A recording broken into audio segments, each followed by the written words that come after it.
Thank you guys so much for the opportunity to come and talk to you this morning.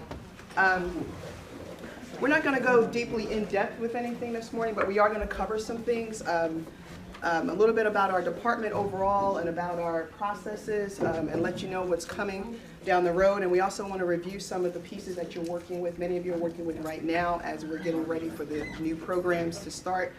You're working on new programs, you're updating core, you're working with articulation agreements and so on and so forth. So we thought it was a good idea to go ahead and meet with you a little bit, give you a little bit of an update on who we are, what we do, and then go over some of the processes that we feel a lot of you have been contacting us with and you have a lot of questions on. So up here with me reluctantly is Miss Felicia Robinson.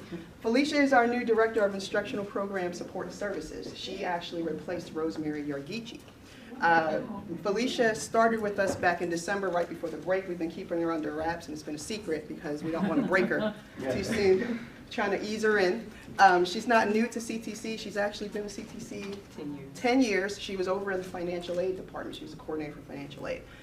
So she is very knowledgeable on a lot of different fronts, and already has shown that just by her ability to grasp and quickly kind of jump in and start working with a lot of the processes. And so the next time you have a discussion or a briefing like this in this room about program development and anything related to moving your courses forward, she will be standing up here. I will not be standing with her. And I hope this works. Okay, so a couple of things, just briefly. Some of you know this, some of you don't. Our department is actually institutional accountability and curriculum support. You work with both sides of our house, both institutional effectiveness and instructional program support services. When this transition sort of took place, it just kind of happened, and no one really put out there exactly what was going on and what this new institutional accountability curriculum support piece was. But basically, it was a synthesis of all the things that those areas have been doing for a lot of years. So these are just quickly some of the things that we do, working with institutional alignment, local, state, federal, and accreditation standards. My direct supervisor is Dr. Robin Garrett. She's the Chief Academic Officer. She's also the Deputy Chancellor for Academic and Student Services. She is the primary person who serves as the coordinating board point of contact or liaison. She's also the SACS accreditation liaison. So she's ultimately responsible for all the things that the college does or does not do that is supposed to be in compliance or align with the guidelines that are put out there by the state or the federal government or by SACS COC. So part of our job, or actually the majority of our job, is making sure that we're providing her with information, data, putting in place the processes that she needs to have done so that she can meet those requirements and that the institution can remain aligned. So that's pretty much what we do.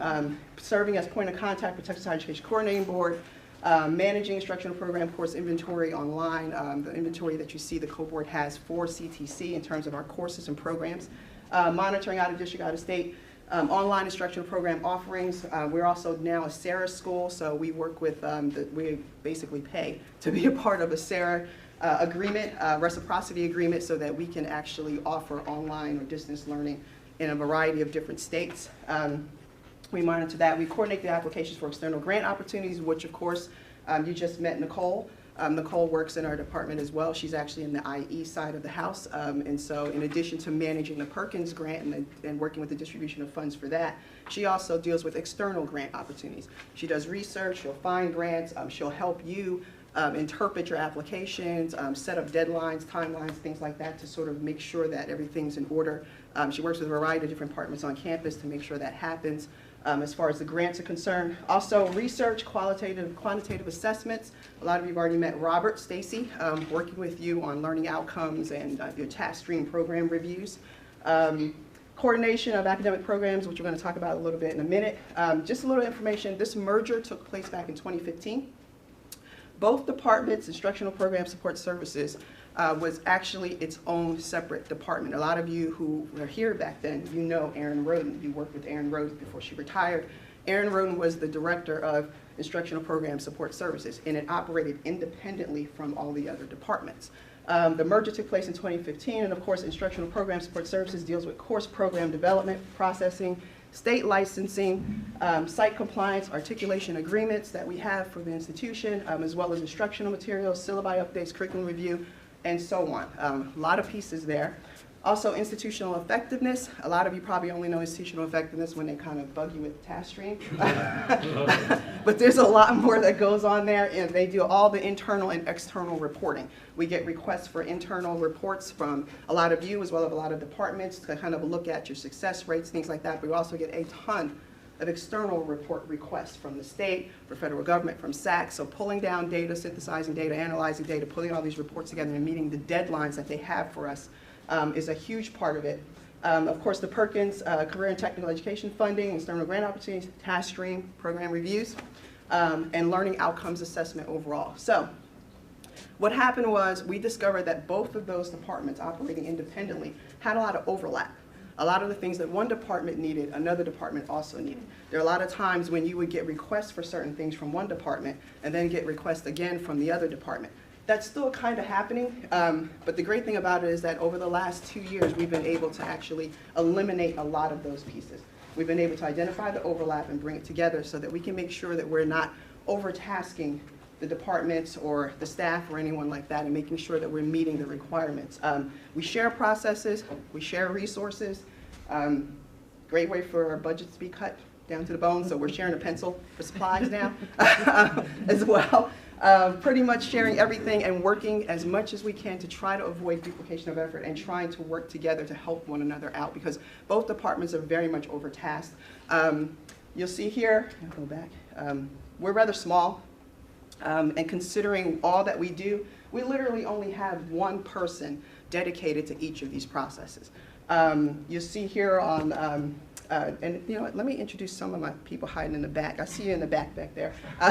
There's Leslie Magoo back there for textbooks and instructional materials. Kelly L. Kelly, a lot of you probably have dealt with her either by email or over the phone. Kelly deals with articulations and state licensing. Of course, our superhero, LaShanda Guinea, is our departmental assistant. She keeps us all sane and alive and filled with coffee and cleans us up and dresses us up before we go out and everything and makes sure that we know what we're doing, scripts us.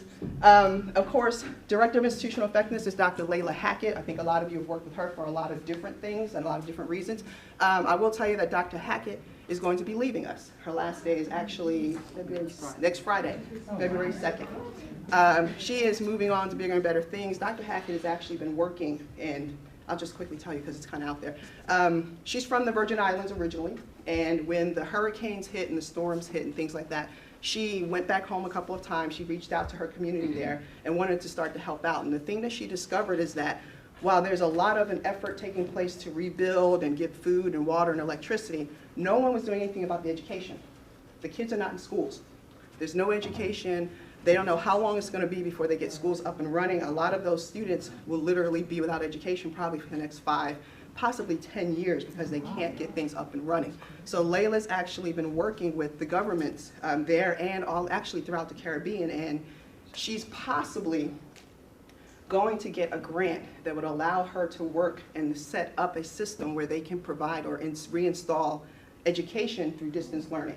So they're looking to work with the government to set something up where they could actually create computers. They're working with Apple, some other places, to see if they can find a way to deliver education to those students in their education system and get them back. From us? Well, sadly, no. Not for lack of trying. It just seemed like there was not it's not an interest, apparently, you know, on our side to do what we need to do. But she's working on it. So, I mean, and there are a lot of other, of course, institutions and places out there that are interested in doing that. And so hopefully we will, you know, I'm hoping, especially if she can get some more things off the ground. She's actually working with several, and I can't remember the name of it. Oh my goodness, this basketball player. Dang it. I see his face. He's tall. He's tall. What's the team? Is it the Spurs? San Antonio? What's his name? Tall guy. He's really cool. He helps out a lot. Sounds like. I lost it. Okay. It'll come back to me. Anyway, he's been doing a lot for his community. He's from the Virgin Islands as well, so he's actually now on board with this, which I think is awesome because that improves her chances of really making something happen. So she's going to be leaving us and moving on to do some really awesome and important work. And we will be looking for a replacement. So if anybody's interested in torture and doing a lot of work for no pay. The position will be available. Please apply. Can I ask a question? Sure. I'm really struggling with whatever Dr. Hackett has tasked me with, program review and everything like that. Who's carrying the ball on that? Robert. And when's our stuff due? I missed the January 18th today, and I really need some direction on where I need to go. The 29th? Jenny says the 29th. I'm going to go with that. That might be a different deadline. Right. Robert Stacy is our learning outcomes coordinator, and Robert's primary role is to work with you on program reviews and assessments and to help you get your information into TaskStream so that he can get it out of TaskStream and provide the report for the I've got to a point where it's asking me a lot of questions on number of graduates, and so in order to put have no clue, is that something that's going to come? Dr. Hackett, whenever she told us about it, she said the data is going to come to you, but I haven't had the data come to me. Okay. Request it from Doug. Right. Okay, so I have to request it from him. He's not going to send it. They'll contact you, and I'll make sure they contact you and find out what you still need or don't I have. think that's all I need. Is Can we get a copy of that too, so at least Sure, we have of the this org chart. slide specifically? Sure, and we'll give you a copy of this. And you'll get more information about that, and Max, I'll have them reach out to you about that. So, as you can see, we're small. Everybody knows Doug. People say, oh, you guys do all the research. Believe it or not, although Dr. Hackett helps in a lot of the pieces that Doug is working with, Doug is our primary one and only researcher. He is the only one at this institution of this size, the way we operate has, and Doug is always buried in reports. He's very good, but Doug has to spend a lot of the times coming in on weekends, staying late, trying to work from home, trying to get reports downloaded. We're trying to get him a faster computer now. People don't realize it, but he's one guy over there doing all the research for the institution. Robert Stacy is the only person doing the coordinating for the program reviews. Nicole's the only grant person. Felicia now has got a team of people working with her, but her people also are the only ones dedicated to their areas and focus. So because each department by itself was already incredibly small, merging these two areas together has helped a great deal, because what we've been able to do is do a lot of cross-training. So a lot of the things that the IE department is doing, the instructional services department is now learning, or at least becoming a support piece for them, and vice versa, so that we can help each other out. We're located in Building 136. We're located pretty much close together. We've merged those areas as well, and the goal is to make sure that we can try to provide as much support for you as we can in those areas. You guys have worked with us in a lot of different fronts. We thank you for your patience and your understanding and support, because we know sometimes you come to us and you need something. You may not get it right away, but we'll try to respond as quickly as we can and try to get back to you and give you what you need. But I just wanted to kind of give you an indication of who all works there, what everyone does, and how we're working together. So, Elaine's over here fanning, like, you got me back in the days when my grandmother used to drag me to church and everybody would be in there fanning. It's like, start preaching up in here. Okay, what's new? All right, so there are new local, state, federal, and accreditation guidelines. They're always changing. A lot is going on the legislative front, and as a result, that trickles down to all of the institutions. As a result of a lot of these changes, a lot of it having to do with funding and the economy, we have had to adapt and adjust the way we do our processes. Of course, new leadership is in place. Over the last 3-4 years, I mean, we've gone through new chancellors, new deputy chancellors, things like that. So as those people come in and change and shift their expectations, we have to adapt and change the way we operate. A lot of people have come to me and said, you know, we worked on this before, and a couple of years ago it wasn't like that, or when Aaron was here we didn't do this, or why do we have to do that? I'm sorry. All I can say is I'm sorry, but it has changed. Our role has changed, each department's focus has changed, the way we operate has completely changed. Our operating procedure and guidelines have changed significantly, because there was a time when you could come directly to one of those individuals on that org chart and say, I need this, I need that, can you help me with this, can you help me with that? And they would say, okay, well, let me see what I can do, and they'd work with you, and they'd figure it out. And this would happen long before you took anything up your leadership chain. That has changed. We have been told, in no uncertain terms, our departments cannot process any requests. We cannot take any action in colleague, or post anything, or update anything without it being approved first by the academic leadership chain. So, whereas you used to normally be able to come to us and say, hey, I'd like to do this, I'd like to change, I'd like to delete this course, add this program, update this, we can no longer operate that way. Yes, Debbie, and you know you're a big violator. No, I'm just kidding. Debbie? I do call you. But here's why I have a concern Yes. is I sent 3 forms in November and December, and your office doesn't have them, and I don't know where they're at. Where'd you send them? Dean Anderson? Well, then Dean Anderson probably has them.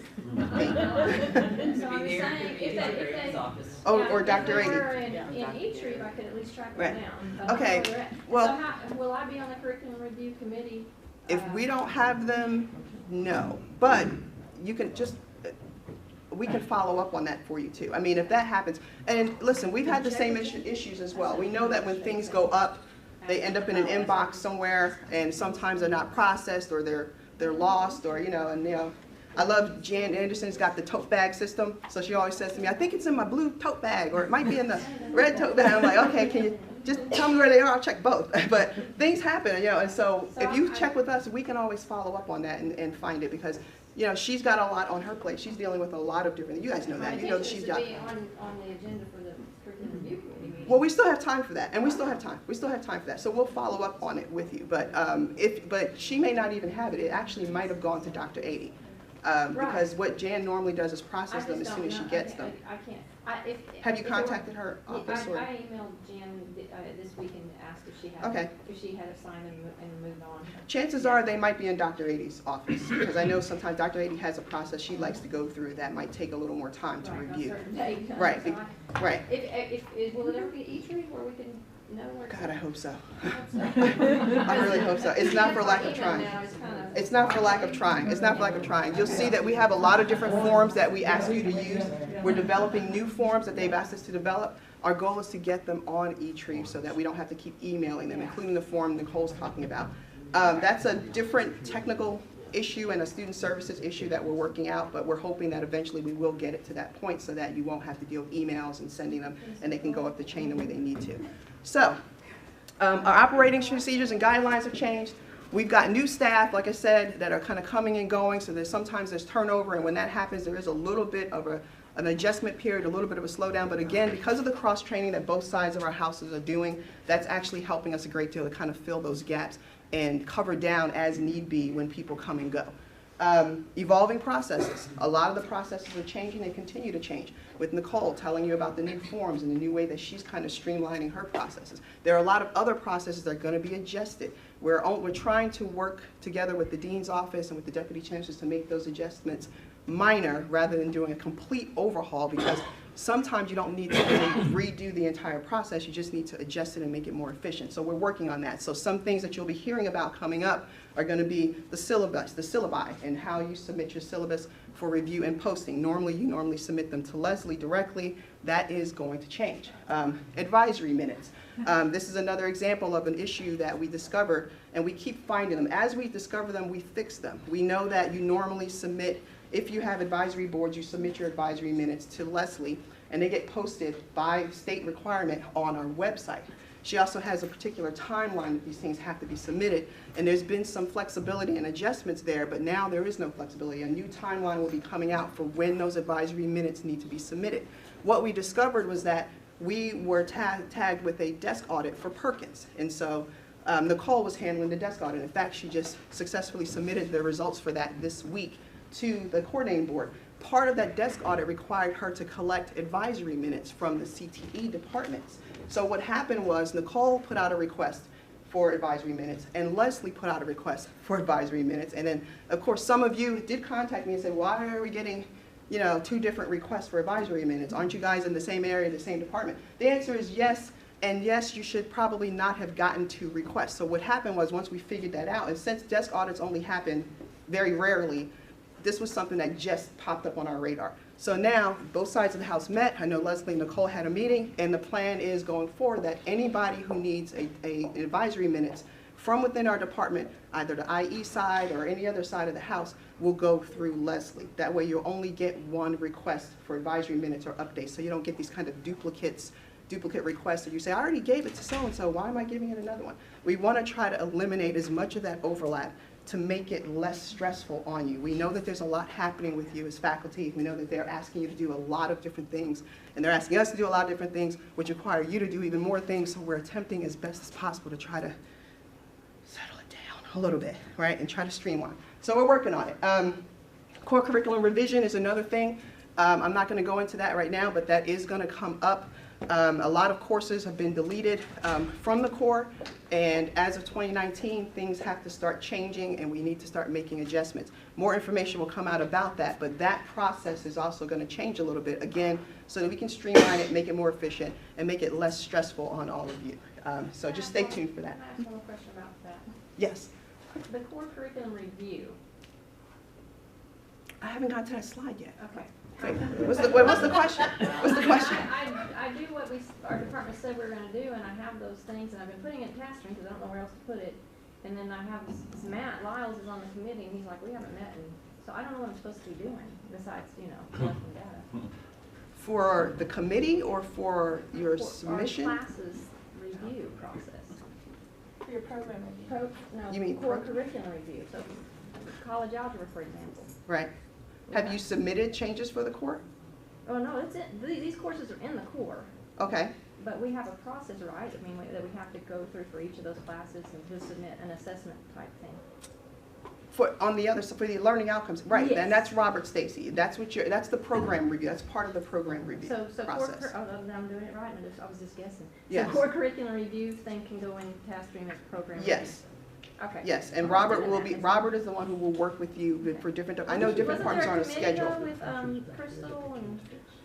Let me get to the slide. Okay. And you heckling me? I'm sorry. I just need. You're heckling me. Okay. We gave you guys some packets, some Eagle bags. You probably have this stuff, but we get this stuff. I give it out to my classes and to students. We never get faculty any to get stuff, so I want to give you some stuff. You probably already have it, pens, pencils, CTC gear. You can keep it, give it to the kid, throw it in. I don't know what you're going to do with it. But in there is a folder, and if you haven't already pulled it out, please pull out your folder. With half of a student's face on it. Half face folder. Half face folder. With the creepy eye shape. So creepy. I love it. It's great. Okay. Those of you who have recently submitted program changes or course changes, you may have seen this if you sat down with Dean Anderson. We created this along with Dean Anderson to try to create sort of this organized checklist for you to kind of formalize the process that you go through when you are creating or submitting a new program. A lot of the times I know it can be confusing depending on the type of program. Does it need subs change? Does it not? Is it state approved? Is it not? Is it revision? Those types of things. So we created a timeline, and I know she's worked with some of you already to go through this. This is available to you. It will be available on the website as well. And Dean Anderson will use this whenever she works with you to develop your new program. So I want to quickly go through this. I think that the first maybe 6 items are pretty straightforward for most of you, and I'm looking around the room, and a lot of you have already gone through this process, so I think that you guys were kind of our guinea pigs, if you will. Thank you for being part of the experiment so that we could figure it out, and I know it caused you some consternation, and I'm sorry about that, but basically when you are starting to submit your program, writing out a draft of the program, listing your program objectives, identifying the course instructional program codes, like the CIP codes, things like that. All those things have to happen up front.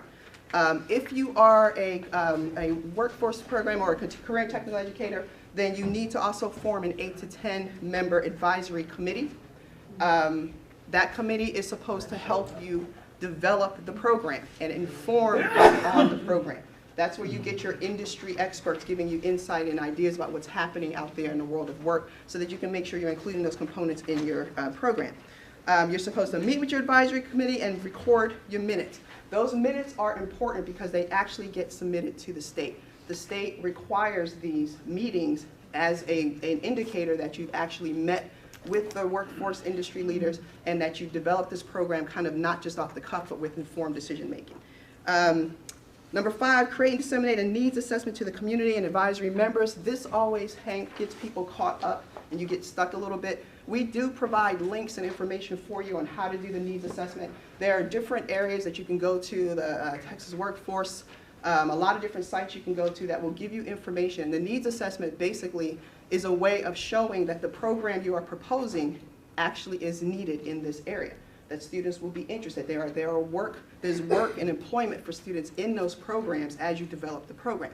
For a lot of different reasons, and we're not the only one. Institutions have programs in their inventory, and they have very little students in them. And a lot of the times it's because there's no interest, because there's no work for it, right? There's a connection there. And so if the students don't believe they can get employed with that program, they're not going to take it. And so we have to start looking at the way we're developing our programs from the start and making sure we're including components that the students need, so they say, oh, I definitely want to do that. That's the new hot thing, or that's something that's trending, or that's something that people are hiring for. So that is so vitally important.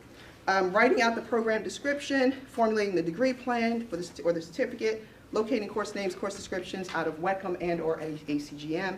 All of those things happen up front. Once you have those things get attached to our dreaded CRAAF form, which I've gotten a lot of complaints and concerns and issues about the form. I'm sorry.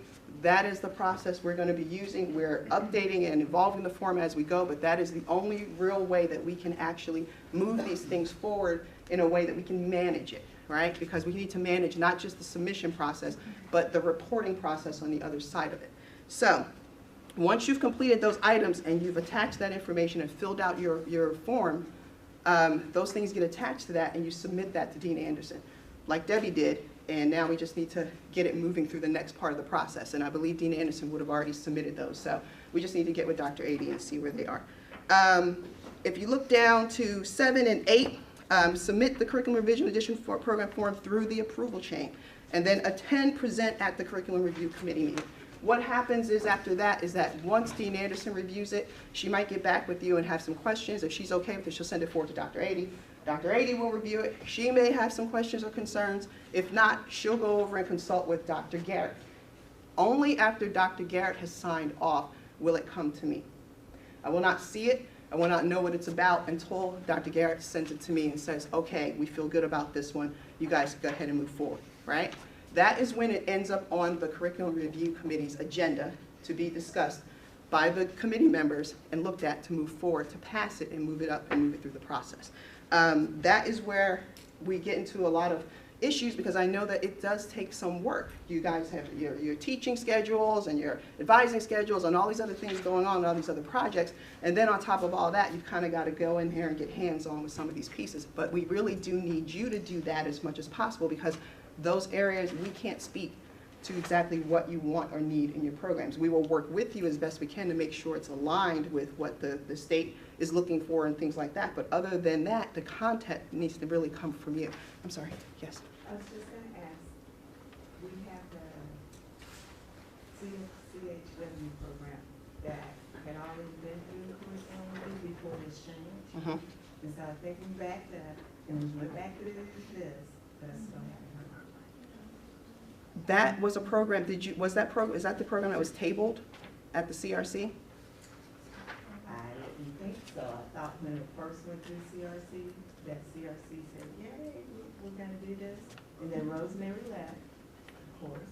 And then the process changed, so it And what program? It came back to you, why would it come back to you if the CRC had already approved it? I sent it up the chain, and because it needed executive signature. Right. So that I could send it to the state. And so then. Was this the licensing certification thing, not the actual academic program? The certification. Okay, I remember that. Okay, so what you were doing was for certification, not to create the new program. This was a certification piece that was coming. And I was told that we could not process that needed to go through a different chain. I remember that. This was for the licensing piece of it, not for the actual development of the program. This was to actually secure a certification, a license for students to be licensed at the end of the program.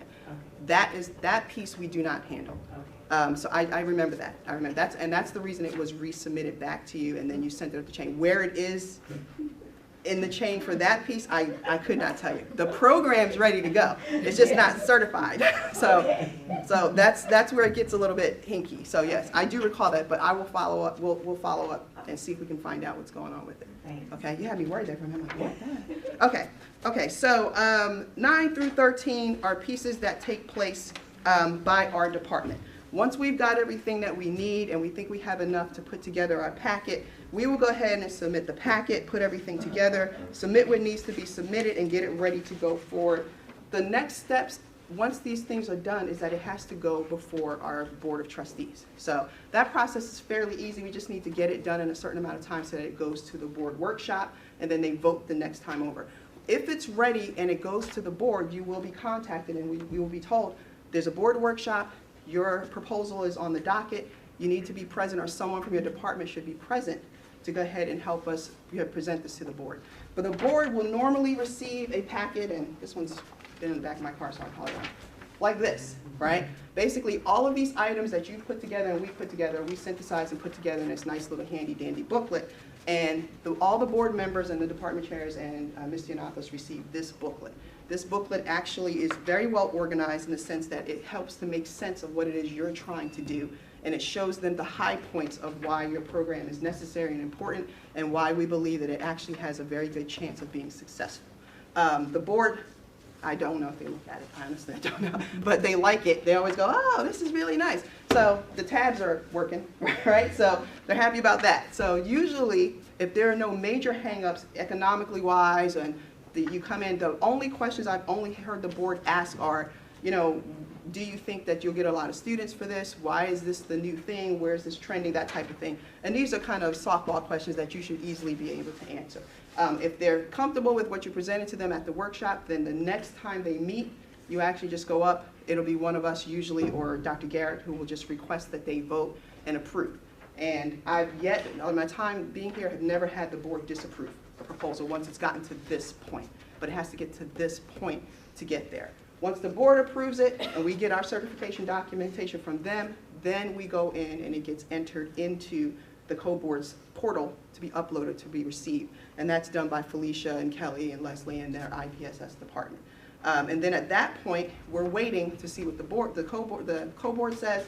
The co-board comes back and approves it. Then it's either ready to go, and it still needs to get like VA approval, Title IV funding approval from Student Services, or it might need a SAC-COC sub-change. Now, for a very long time, it seemed like a lot of our programs weren't necessarily being submitted through for SAC-COC sub-change. So lately, people are saying, why is it taking so long? Why does it suddenly need a sub-change? They've always needed a sub-change. Whether or not those sub-changes were done, I couldn't tell you.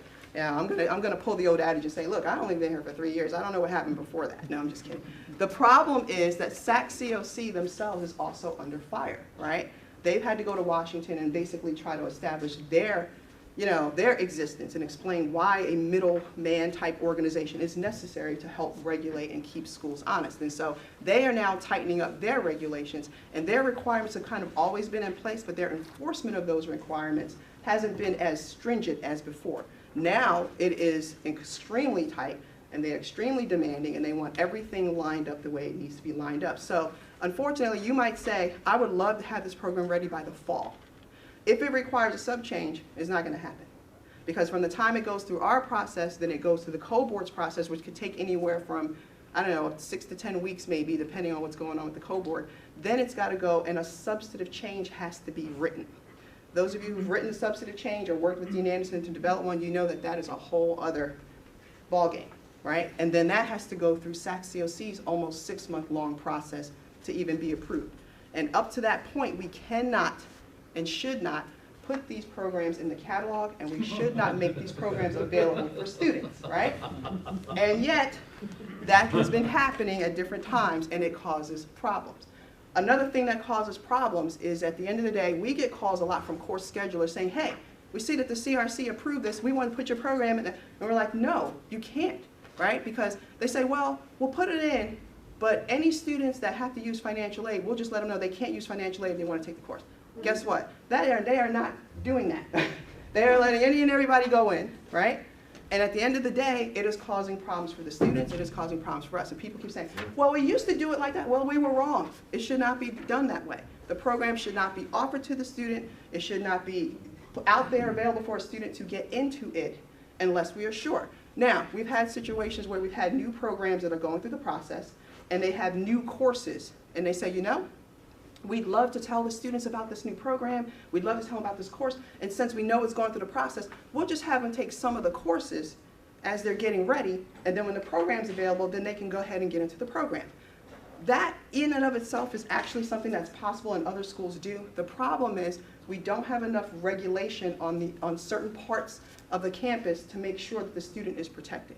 So, logistics, for example. That program was going through the process. They had a lot of new courses, and they wanted their early logistics courses to be available for students. The departments were even telling the students about the program, giving them a copy of the degree plan to show them, and telling them, you can start taking some of these courses, and then when the program's ready, you'll be able to transition over to the program. In guidance and counseling, that information was not translating properly, and the guidance counselors were looking to try to put the students in the actual degree program. When the student shows up with the degree plan, the guidance counselor's like, oh, you already have a degree plan. Where'd you get that from? And there's this whole communication going on, and then they're calling and going, hey, this student has this degree plan. You guys need to put that program out there so I can get them in the system. We're like, no, they should not be in that program. Advisors should be advising students and saying, this is a program that's in progress. Let's go ahead and put you into disciplinary studies or general studies. Take these courses that we're having, and when the program is ready, we will move into the program.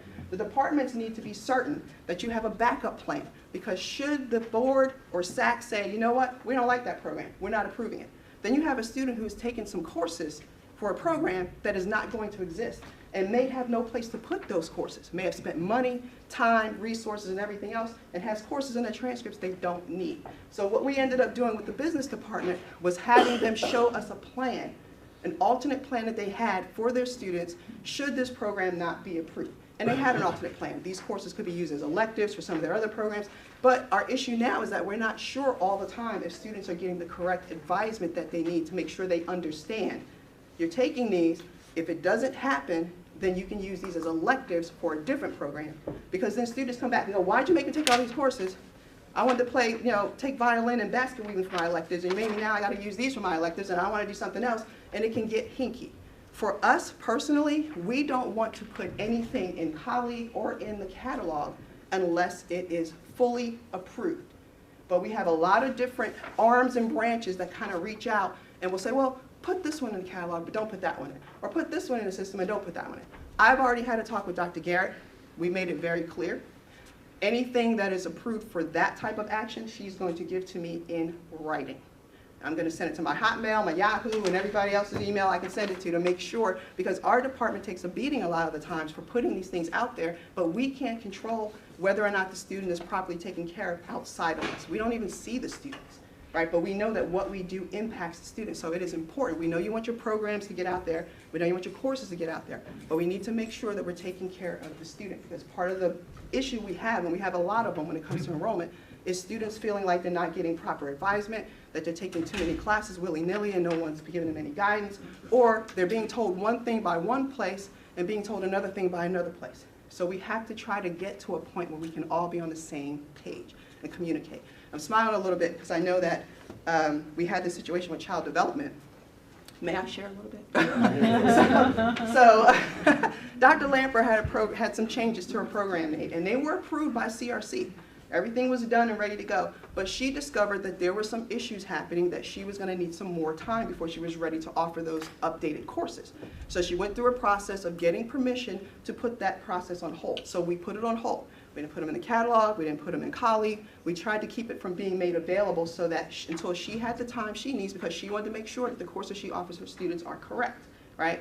Correct faculty, equipment, materials, all those things. Was not quite ready to take it to that next level because like she thought she would at that time, so she needed more time.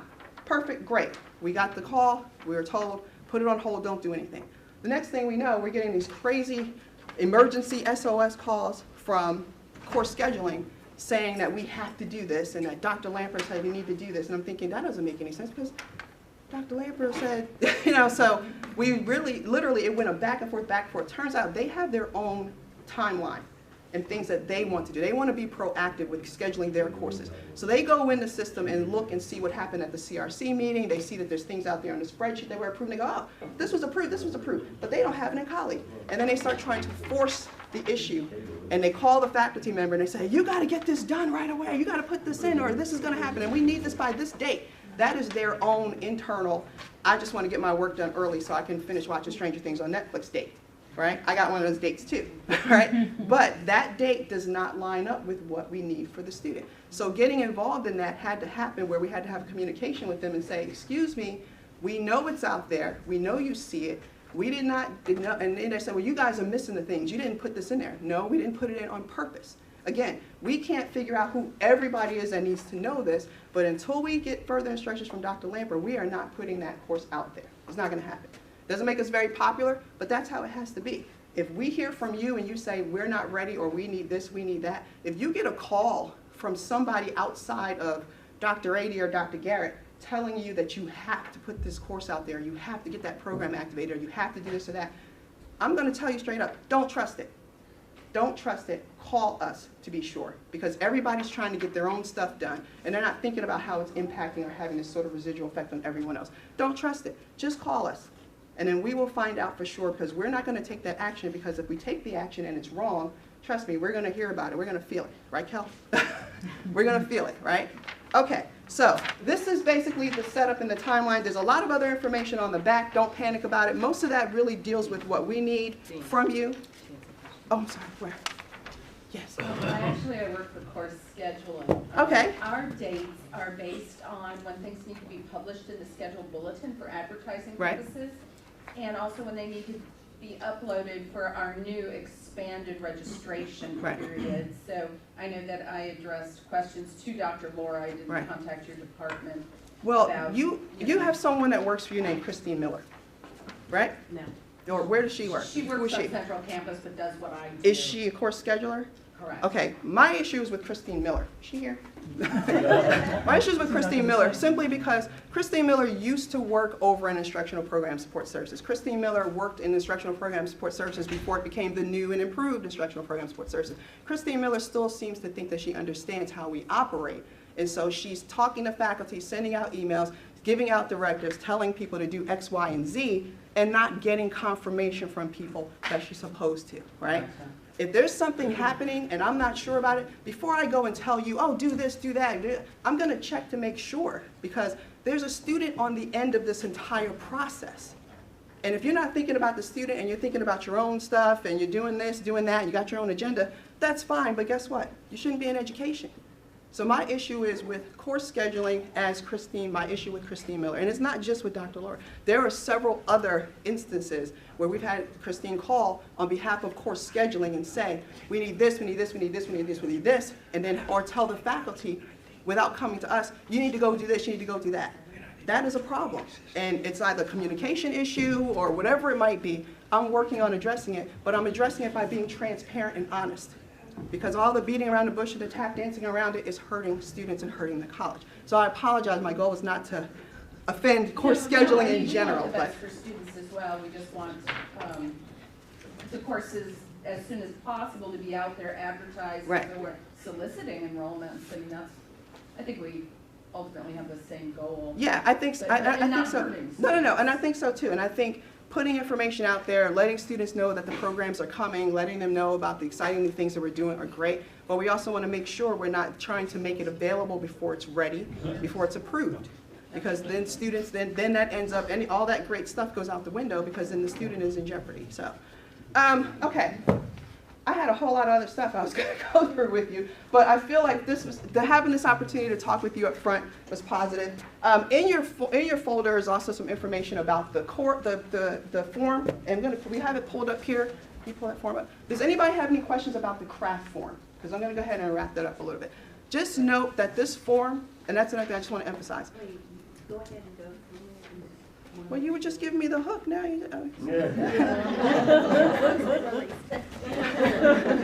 Okay, well, just flag me down if it gets too much. Okay, so, all right, so this form, I know that this form has been problematic and it's gone through a lot of different incarnations and it's still developing.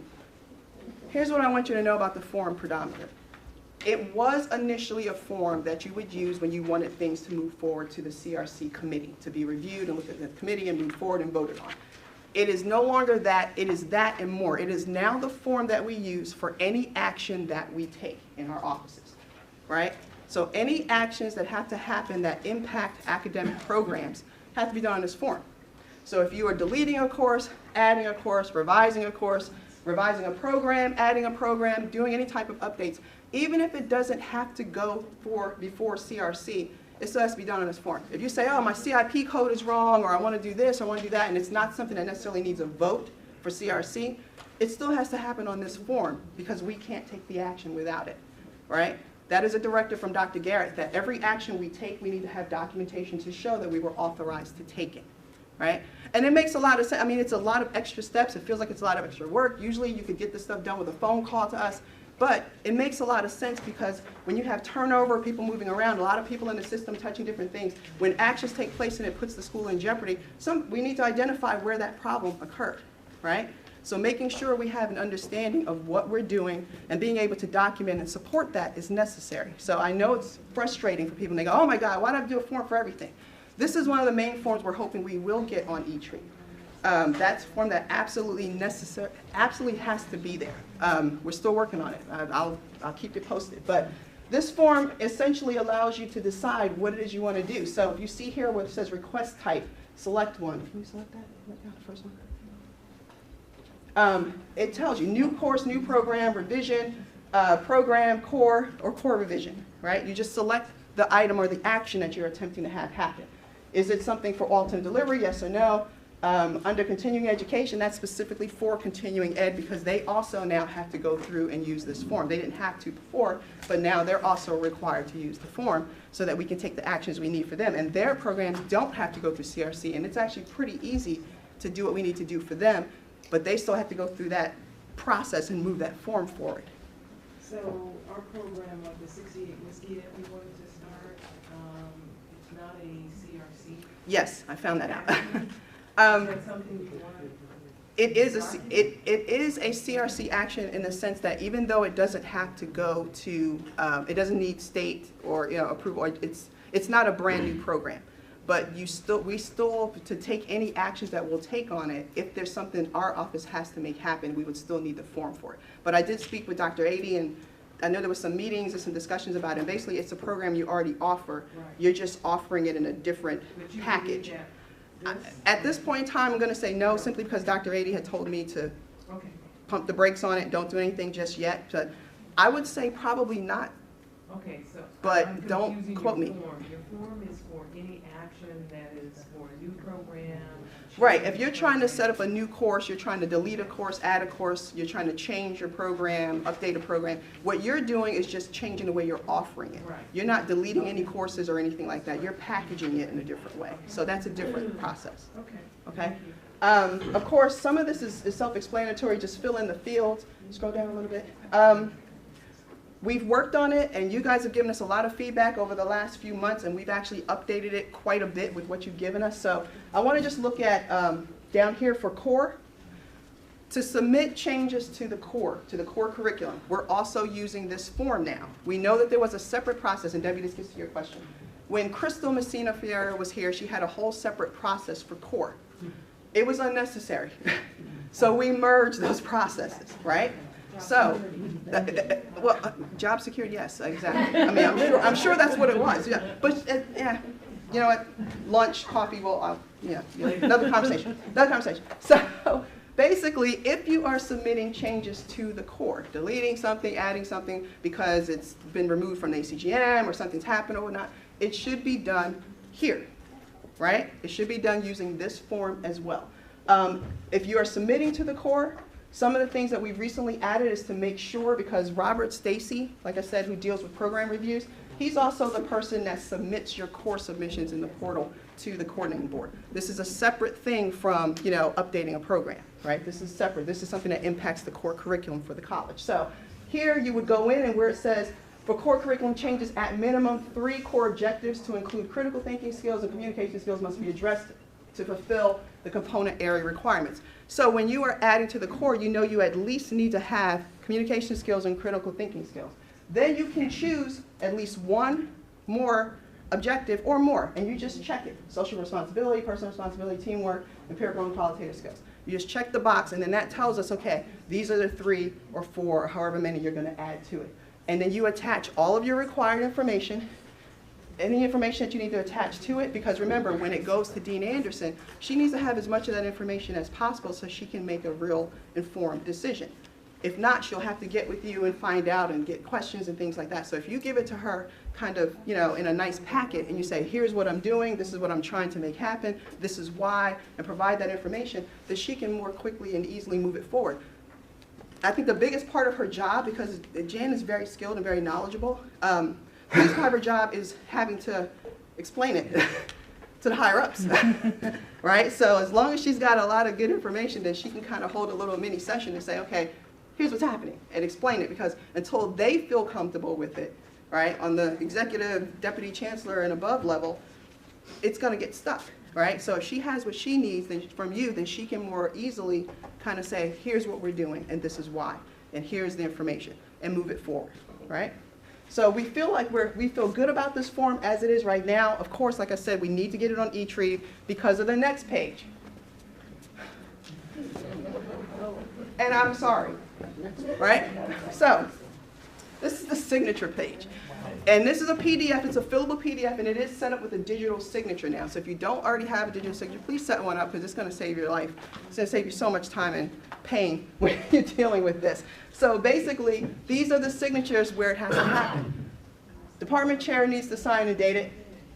Dean of Central Campus needs to sign and date it. Deputy Chancellor of Campus Operations, which is Dr. Ady, needs to sign and date it. Deputy Chancellor of Academic and Student Services, which is Dr. Garrett, needs to sign and date it. Then it comes to me. I just put my thumbprint on it, and I give it to Felicia and go, make it happen, number 2. So basically, once it comes from Dr. Garrett and it gets to our office, at that point, you're pretty much, the race is pretty much more than halfway done, right? Because then at that point, we can do what we need to do and move these things forward. Get it on the CRC agenda or take whatever action is needed. Yes, the hardest part is figuring out where it gets stuck in that chain, whose inbox it's in. But if you have submitted something and you haven't heard anything, or you want to check with us to see if we got it, call us. If you call us and we don't have it, I can hunt it down, right? Trust me, I'm in like 6 meetings a week with these people, so I'll just be like, where's this? So just tell me, and I will go and say, I need this, and figure out whose inbox it's in, and then take it to whoever needs to sign it and get it signed and move it forward, okay? What's a good timeline before we start making it? Huh? 2 weeks, a week? Like, when would you want those calls? After you submitted something? Yeah, 2 weeks, a week? I say a week. Don't give it 2 weeks, like, you know, because in 2 weeks it could get buried somewhere weird. You know, it ends up at weird places. So yeah, if possible, when you do it digitally, it's better. I mean, we still get some brought over to us hard copy, like they're signed or something, and I'm always worried about that because it can get lost in the mail or something. You know, but if you can get them to do it digitally and just sign it, review it, and then email it forward, it's even better. If we get it that way, then it's even faster. But you give it a week, 3 days. Just check on it. All right, check on it and then let us know.